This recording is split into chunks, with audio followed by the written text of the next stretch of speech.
The Little Mermaid, Princess of the Sea. Ariel looked lovingly at the man she had rescued. Although her father forbade her to swim to the surface, the adventurous mermaid couldn't help her desire to be part of the human world. As Prince Eric lay unconscious, she touched his face tenderly. He was so handsome. She wished with all her heart that she could remain on this beach and dance with this man of her dreams. "What I would give to stay here beside you," she sang. "What I would do to see you smiling at me." Somehow she was determined to find a way.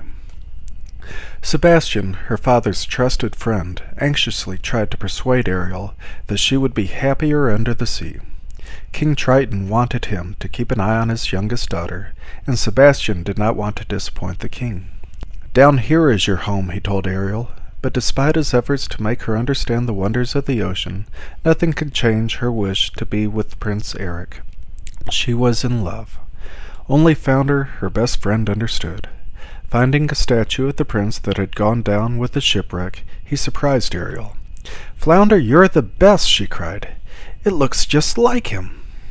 As she was imagining a romance with Eric, King Triton appeared in Ariel's secret grotto. Seeing her collection of things from the barbarian world above, he raised his trident and destroyed all of Ariel's treasures in a final attempt to protect her from the dangers of the human world. Upset, Ariel sought the help of the sea witch Ursula. In exchange for the mermaid's voice, Ursula transformed her tail into legs.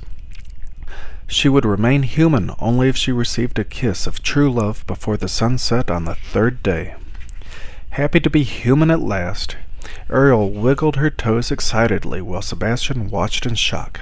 "I'm going to march myself home right now and tell the Sea King," he said.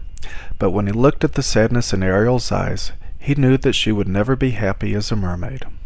"All right," he decided. "I'll help you find your prince." Scuttle, her seagull friend, excitedly arranged a dress. It wasn't long before Prince Eric arrived. "You're the one," he exclaimed.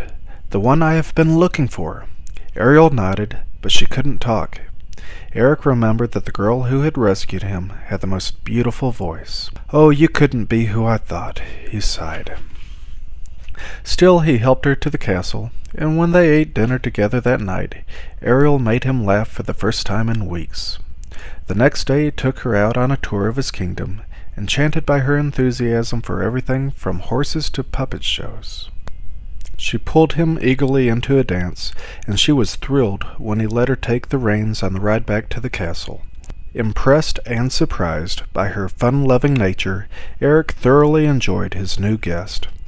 Sebastian decided to create a romantic mood that evening as Ariel and Eric rode together in a quiet lagoon. With soft music and moonlight on the water, the prince found himself leaning to kiss Ariel. Suddenly, Ursula's petals tipped the boat. Hypnotizing Eric, the sea witch transformed herself into the beautiful Vanessa.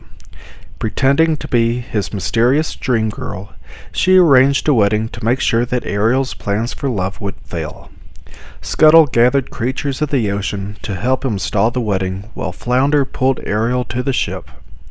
As her friends tugged a magic necklace from Vanessa's neck, Ariel's voice was restored and the spell on Prince Eric was broken. He ran to his true love, relieved that she had been the girl he wanted all along.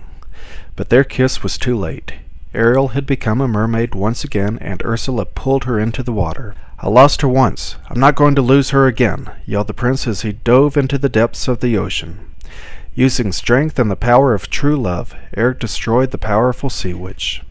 As he lay exhausted on the shore, Ariel watched him from afar. Turning to Sebastian, King Triton asked, "She really does love him, doesn't she?" With tenderness he granted his beautiful daughter her greatest wish. As Ariel married her prince, she finally knew true happiness.